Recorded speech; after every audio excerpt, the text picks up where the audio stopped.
Hello, good morning. How's everybody doing? Welcome to Cat's Cottage. I'm having my coffee this morning. Nice, hot, black.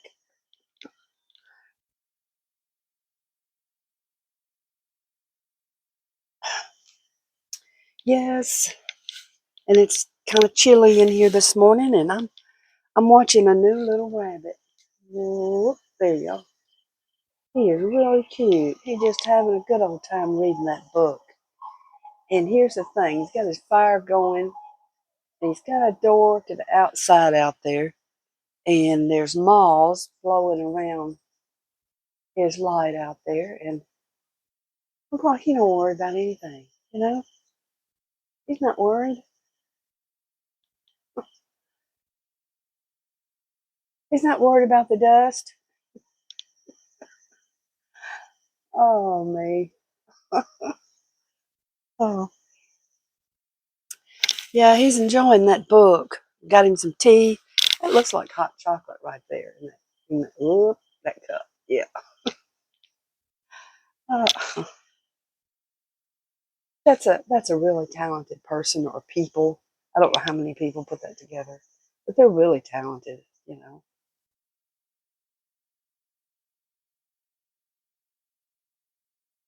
And the sound is good. It's hard to get both of those things together. But anyway, oh, I'm loving this time change. I'm just loving it. You know, this is me. I believe, and I've said this. I might have already said this. I told my husband this that I wasn't changing the clocks back. I'm not going to do it. I'm gonna stay right here. This is where I'm staying.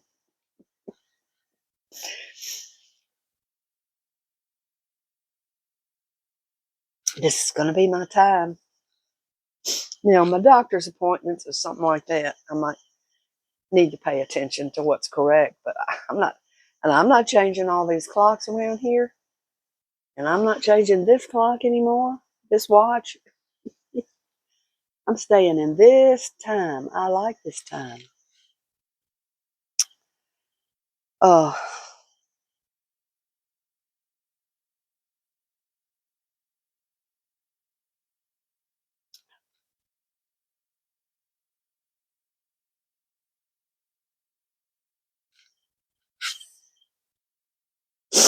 but we should warm up today. We should warm up. It's about time for us to start warming up. Um, I've had the heater off in my greenhouse for a while. Um, about 9 days. And I haven't looked in 9 days. So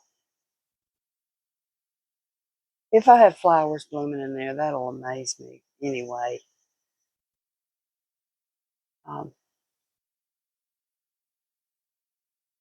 but it's a little early. Um, Everybody has a tendency to plant too early in the South. We get all excited and plant too early. We want to go down to the stores and look at all those plants. Oh yeah, but isn't it such a disappointment to go now and they're like $5, $6, $7 a piece? Isn't that ridiculous? I mean, I know people have to, you know, things went up because of the fuel went up. And when the fuel went up, they had to raise prices to bring that stuff here, you know, to deliver it and stuff like that. And once the fuel gets down, you know, once all these refineries open back up and everything, uh, things will, people should bring them back down. Now, I know they probably think that, well, I got $5 for this. I'm not bringing it down. They paid for it. But I don't know. Once things go up, they kind of stay there, don't they? So, but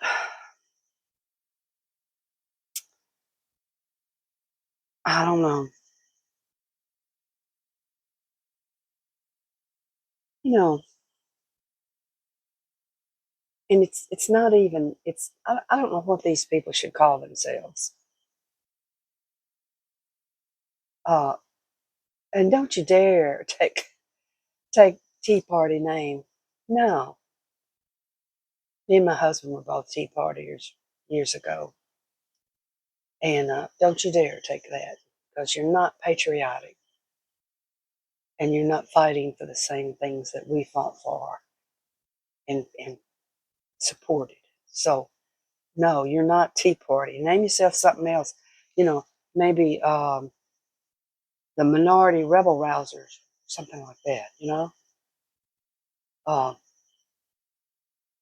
Destruction and cussing and telling people, threatening people. In the South, we already went through that. You know, black, white, we already went through all that. That's not anything we're interested in anymore. And we're not afraid of it either. To say, well, we're gonna go to the Republican's house and we're gonna knock on their door and we're gonna attack them. Only way you're gonna know it's Republicans is if you see a flag out there, flag. You'll know for sure that's a Republican, a very patriotic American. That probably fought for their country, and yeah, go up and knock on their door and try to attack them. But yeah, don't you dare call yourself a Tea Party, because you're not. You know, Tea Party means you're fighting for something good. That's not good. Destruction, tearing up businesses, burning, making people lose their jobs, lose their money they've gotten by buying that stock. And no, yeah, that's not a Tea Party. That's rebel rousing. That's communist, threatening people.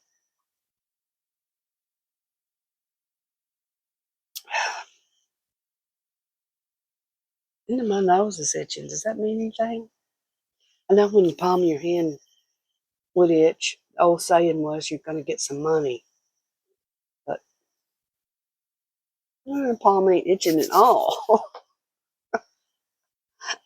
Oh, speaking of money, um, I'd show it to y'all if I knew where my husband went off with it.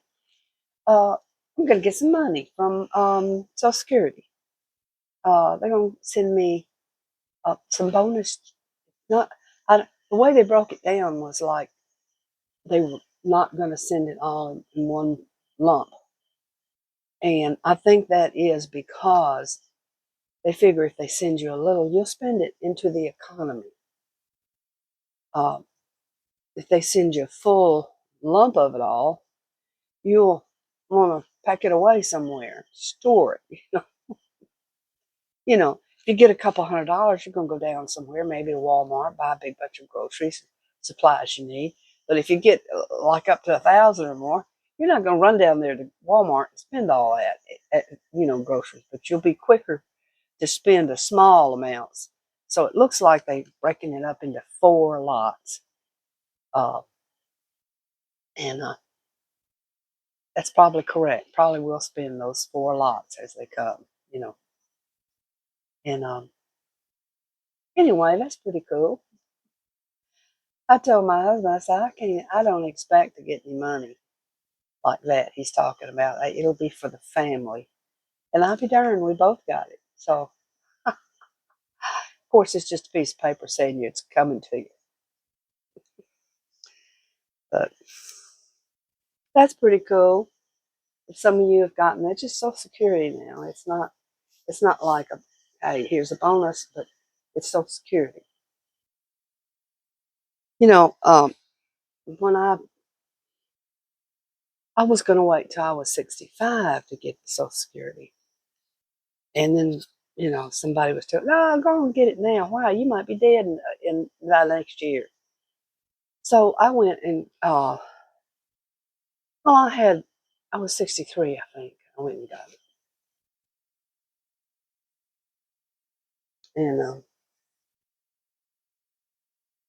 anyway, what my story was going to. I thought I don't want to go down there, to that place.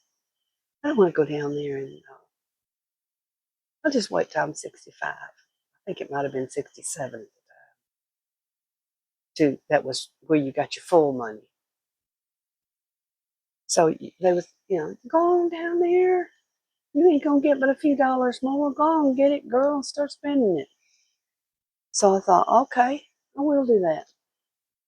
But I don't want to go down there with all those old people, all those white-headed people sitting around and pushing those, what are they called? Walkers, wheelchairs, and all. I don't want to be down there.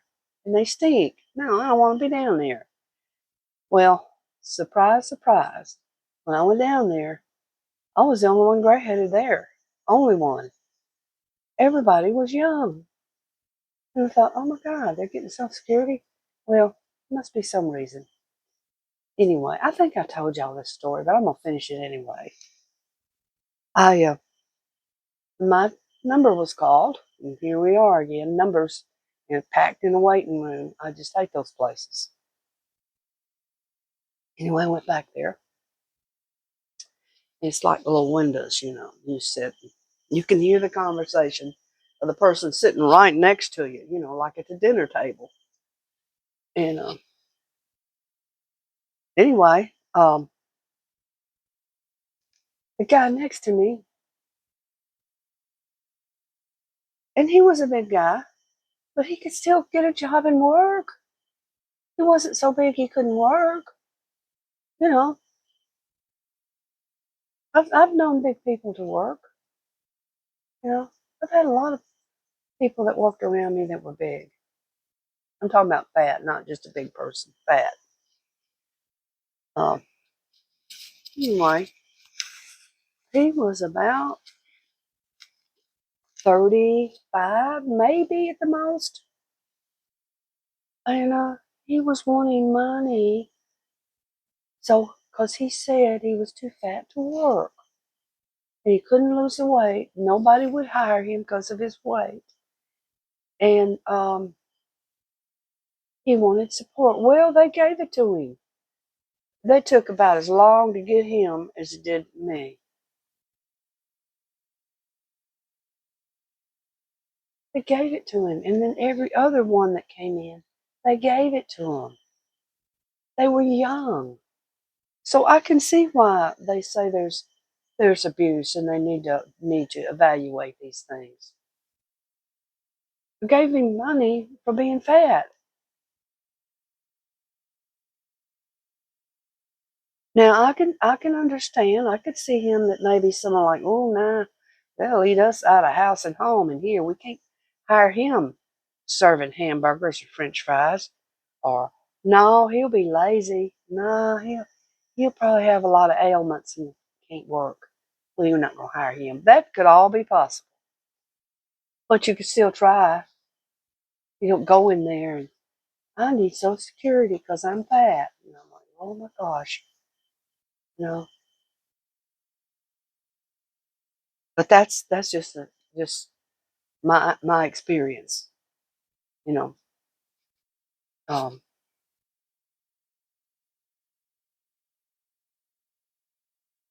so if you need to go up there to fly, don't expect to see no old people.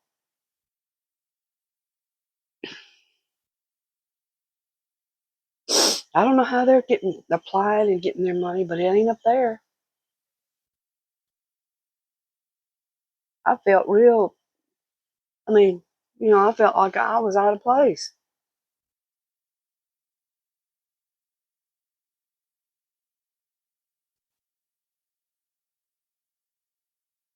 Yeah, I know. I know there's a lot of people um, handicapped and all that, and they get benefits, but there were too many of them, and they all looked okay to me. They all looked like they could work. Well, enough about that. Anyway, um, yeah, I would like to see them go through everything weed out the ones that need to get up off their butt. And even then, I don't think they'll get up off their butt. They'll be like these neighbors around here. Their wives work. Over here, none of the ones working. Over there, the woman has worked from day one. The day she married him, she went to work. And she works a night shift, and she works every single night. She don't have a day off. I never see her take a day off. And what does he do? He don't even go get the groceries. She brings them in. He cuts the grass and puts stuff on the lawn. And the place looked like crap. But that's what he does. And I'm thankful for that. Because before he married, he wouldn't even cut the grass. I've gone over there through the years, and when he would leave town or something, I'd cut the grass. He'd come back and be all upset. Who cut my grass? And all the neighbors wouldn't say a word. I mean, if he was smart enough, he'd had to know it was me. You know, everybody else around here has somebody. They pay somebody to cut their grass because I'm out there cutting my grass myself. So it had to be me. He could never put it together. He just went around asking and asking. Neighbors say, I don't know. I didn't see anything like that.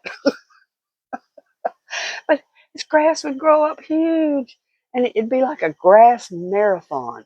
It'd take him days to get that grass up. And he'd bag it up and put it at, pile it up at the street. Big old huge sacks. And if he would just say, look, a lady across the street. She just runs that mower over the yard really fast. She gets out there twice a week or once a week at least and cuts it. If you don't know how to do something, but they don't, they never look beyond their nose, never look beyond. You know, I don't bag up grass. I compost it. And before I had that nice composter, which I love, I would put it under bushes, around and bed it up. Not against the house because that causes mice, but I'd compost it all the time. I'd even go get the neighbors' grass and leaves. If it was bagged up, I'd go over there and get it up or shovel it up, put it in my wheelbarrow and bring it back, put it in my garden. I've laid grass down between the rows through the years and, you know, makes the soil rich. He'd see me do all that, but he never put it together. Takes the grass to the street. And he'd come and brag about his grass. Oh, I got this special grass. You probably don't know about it. And I'm like, no, and I don't want to know. He said it grows long runners. And you can't get, I thought, oh my Lord, why do I want that? I hate that Bermuda grass and those long runners. I said, no, I don't want none of that. So I had all my Bermuda, I removed it all. I got rid of every blade of Bermuda and put in that zoysia. And I don't have any of those runners. I got special grass over here. It's grass they use on the golf course. So I thought, ew, yuck. You know, when I was growing up, we never had Bermuda grass. I grew up in Texas. I don't know if that means anything, but I don't think Texas is into Bermuda grass. But I know Bermuda grass is southern grass. But they got so much nice zoysia. Why would you want that other old mess?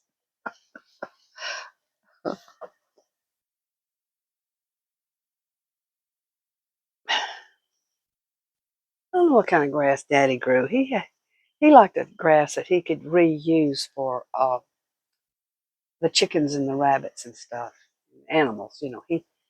I used to know the name of that. I can't remember now, but he'd send me to go get some grass, and I would grow nice and green, about that tall, and he never cut it because I see he had me.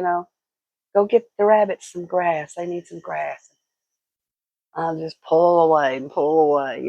Not the roots, but to break it off with my hand and bring a big old thing of it. Made them bedding. Put put it in there, made them a bedding and um, grass for them to eat. Uh, I don't really remember. I did eat rabbit growing up. Um, sure did.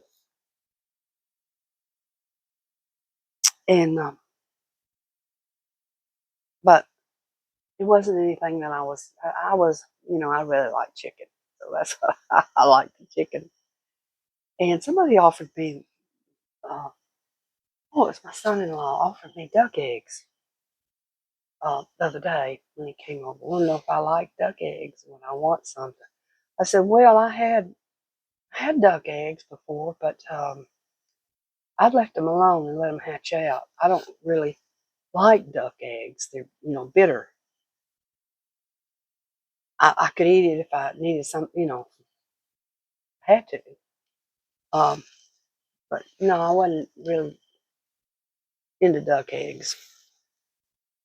But yeah, I remember when I lived out on the farm, there was this man and he knocked on my door and once asked me, he said, could I have some duck eggs? And I said, well, see, I didn't even give the ducks a place to have the eggs. I just, I had ducks, and I didn't even think about the nesting. I did the chickens, but I didn't. And I said, so, well, where do you see them? He said, it's under the corner of your house there. So I went out there with him and looked, and it was a pile, you know. And he said, I sure like to have some. I said, well, I tell you what, you can have all of them, and you can have the duck too. You know, are you going to eat her? Are you going to keep her? Which he said, oh no, I'll keep her and let her lay eggs. I said, he was thrilled out of his mind, thrilled to death. He thought that was just the most wonderful thing that ever happened to him. Oh my gosh, this is wonderful. Thank you. And I'm like, well, I wasn't even paying attention. I mean, I knew the duck was there and I was feeding her. Uh, and she was going around, what I was after really was her poop. I would go around and just scrape up the poop every few days uh, and put it around my roses and made beautiful roses. You can put duck poop right onto the dirt, just kind of till it in a little bit, hoe it in with your fork and made beautiful. I get big old huge, huge, huge roses. But I had plenty of ducks. I could spare that one. But I made that man that happy that day.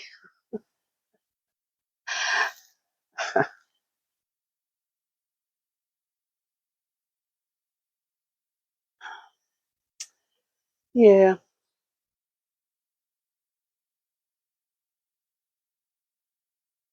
Only pets I have now are outside. Now I have a duck once in a while. A duck will come in here um, on my pond there, but I don't want him to stay anymore. Oh my gosh, I worked so hard that whole summer with a. I stayed here, checked out there. I stayed out there protecting those poor ducks and when they had babies. And, oh my goodness! And then the next summer, the same male duck came in with his female. He was one of them that was born here in that pond, and she wouldn't have nothing to do with it. She would not have nothing to do with it. She'd keep leaving, and he'd bring her back. Nothing to do with it. And she was like, I don't like this place. But she would have known that I would have been there guarding her like a mother hen. I stayed back there in the back most of the time with a doggone broom and rake in my hands so I could knock the hawks out of here. Hawks are bad around here for getting anything. You know. And once in a great while, um, we'll have an eagle or two come in. And you better not have your cats or little small dogs out, I'll tell you that. They will. They have no problem with picking up a big old cat. Um,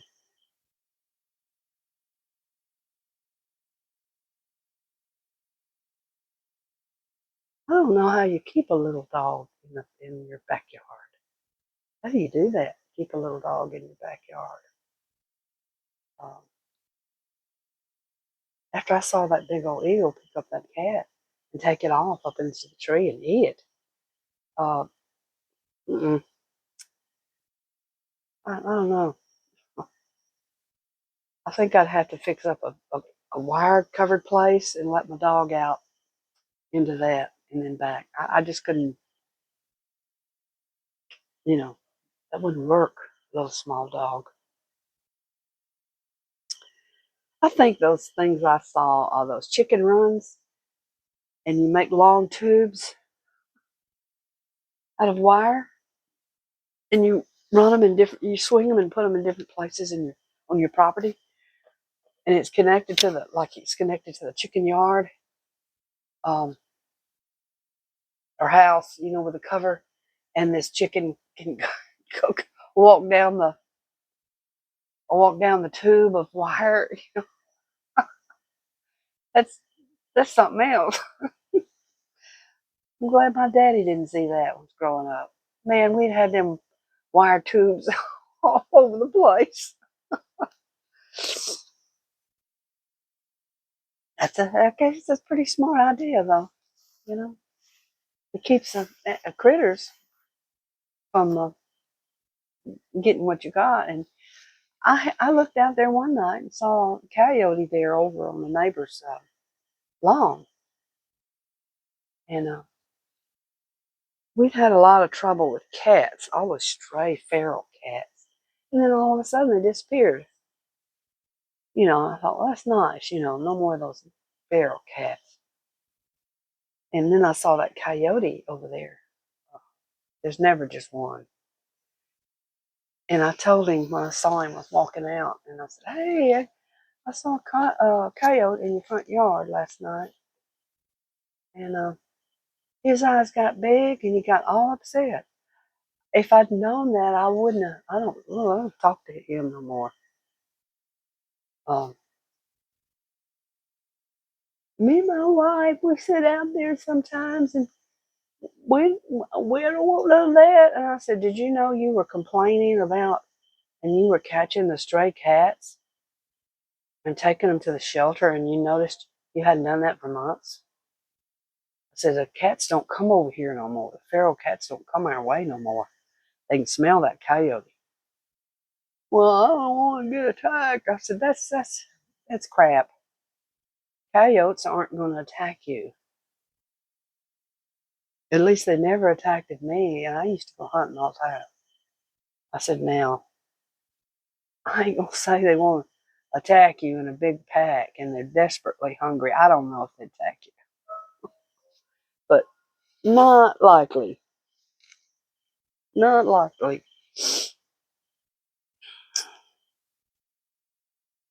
But anyway, beta male. Oh no, me and my wife sit out there at night. We just start sitting out in the dark, and whoa. I said, "You're fenced in. You got an 8-foot fence around the back." "Well, I might, I don't know." I said, "No, they don't jump like that. They might dig in, but they don't jump over." He's got a brick wall fence around his place. He's got a brick fence, and it's tall. And you know, oh, we sit out there. I'm like, "No." I said, "You won't come in there unless you leave the gate open." I don't want into my nose just keeps itching. That's got to mean money. That means money. Maybe. Oh, maybe that means somebody's gonna come over here borrowing some money.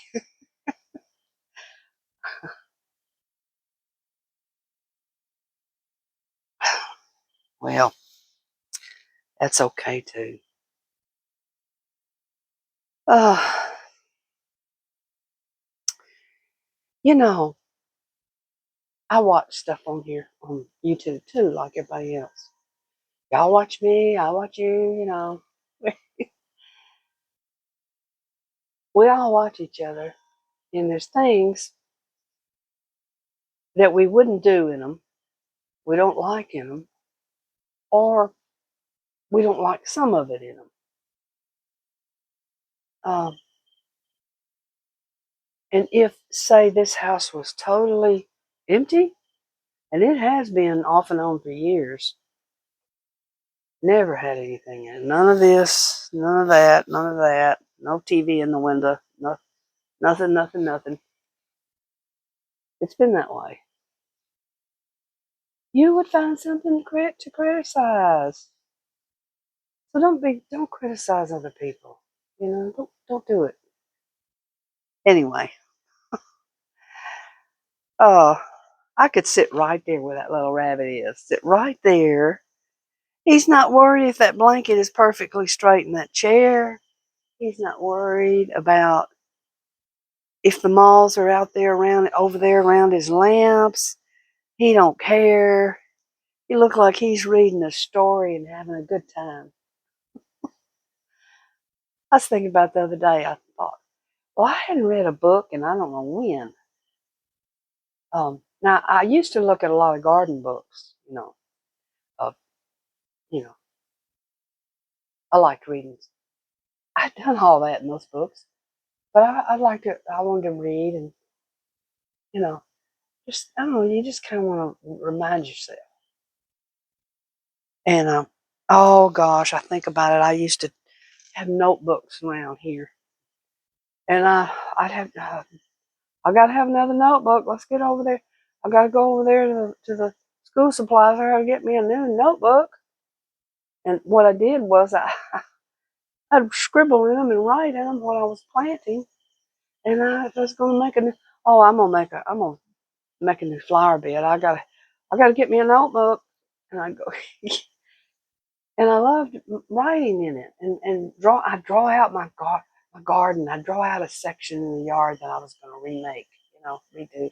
And I'd write down what the plant I was going to put there, or what was already there. And I have done so many plantings in notebooks, and of course I've done it. What was in the notebook. But yeah, I did all that. That was and even this time, when I was filling out my um, application to change my birth certificate, I got a notebook. I gotta get it. I have to have a notebook. Well, what are you gonna write in it? I'm gonna write down everything I'm supposed to write down and make a check because I'm gonna misspell it. I'm gonna misdo everything, and then when I get through, I'll transfer it to the application.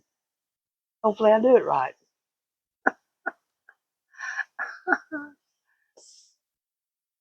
But yeah, I've done a lot of planning in notebooks. It's just I don't know. Maybe I don't know why I do that. I know when I was growing up, I didn't have any school supplies. Maybe that's it. Maybe that's part of it. I can go get it now. I can go get. Hey, let me get a couple of tablets. I might get a stack of them here. Get me a stack of those, those long legal tablets. Let me get these. I might need to write something. Draw out a plan for my garden this spring. Um, Let me see what I'm gonna do here. I did all that. I did all that. Um, but I guess it's just part of living, and we change. We change, and then we don't do that anymore. We did. I did that going on 30, 40 years here. You know, I don't do it so much anymore. You know, but I do like a new tablet and a nice new ink pen. You know, one of the tips, those felt tips that write so pretty, but not the thick ones, the real thin ones. Yeah, I like that. But anyway, anyhow, um, and this thrift shopping. Now, I wasn't went to state sales every weekend. I'd go with friends. We'd all go, you know, and my husband went, and her husbands, and all that. And then at 11 o'clock, getting close to 11 o'clock sharp, everything, whoop, everything stopped, and we go eat at 11 o'clock. And then we'd either go home after that, split up and go home, or we go back to one more sale, one more. There's a carport sale over here. I see a car. Let's pull in here. You know, like that. That's that. And I bought stuff. And I bought loads of stuff. And then I sold loads of stuff. But now this thrift store is new for me. I did go to years ago. Um, when I started the Baptist church with my husband, I did go over to Goodwill and bought clothes there, dresses, because I knew the Baptists, they're real judgmental about clothes, you know, your dresses and your shoes. They judge you that way. But before Catholic Church, I could go over there and pair slacks, t-shirt, just a regular shirt, you know, your day clothes that you was wearing at home. You didn't have to dress up. And yeah, so but yeah, I don't go to state sales anymore. I used to go to those. Oh my goodness. I got loads of stuff there. You know. Um any kind of furniture, you know, you needed. Now I go over to the Salvation Army. That's where I go. And I put up with all that mess over there. I put up with of course you go to state sales, you put up with people too. They can be pretty rough too. Um but you know, you can turn your back and they'll take what you got piled up, you know, to buy or something, you know. So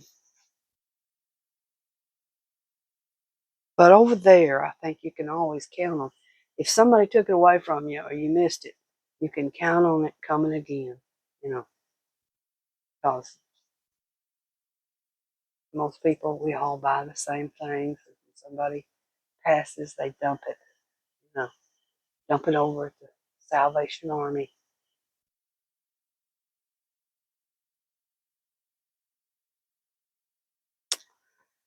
Well, I guess I will go, and I probably should get me a nice book. I got loads of books around here, but all my books are information: gardening books, cooking books, how to build a shed, how to build a porch, uh, how to how to dig footings and things like that. And I've given so many books away to people. Uh, I remember a book I had ordered and bought, fairly expensive, had for years, and it was how to make balconies, patios, you know, anything out of wood, um, overhangs. And I had that for years, and then so I hired somebody to make this balcony. And my husband's not good with wood. He's not good at building. He sucks. He can't even put up a straight fence, wood fence. His wood fences are, ooh, you don't want to watch it. But anyway, he had done the work. It was so nice. He was such a nice young man, and he was starting out his business. And so I went and hunted up that book and gave it to him. And you thought I'd, it's like that duck. He thought He thought I'd given him the best thing ever. You know, the book was real detailed about how to put these joints together and these metal pieces onto the wood, you know, to brace it and hold it. Uh, oh my goodness, he was thrilled out of his mind to get that book, and I was happy to find somebody that it's useful to. A lot of times you give people something and they act like they're thank you, oh I love that, and then they throw it away. So I just really wish nobody would do that to me. You know, take something like you want it, and you can use it for something, and then you're just taking it to throw it away. You know, let me say yeah to it so it won't hurt her feelings, and we'll throw it away when we get home. We'll throw it away. Um, yeah. So, but anyway, I have had a nice time this morning. Um, hope I hadn't hurt anybody's feelings saying anything, but there's always people that take things the wrong way. But I hope you don't. And you know, when people say things, I say, well, don't worry about that, Kathleen. Just put that little heart there. Click on that little heart and let it go. But sometimes it plays on my mind,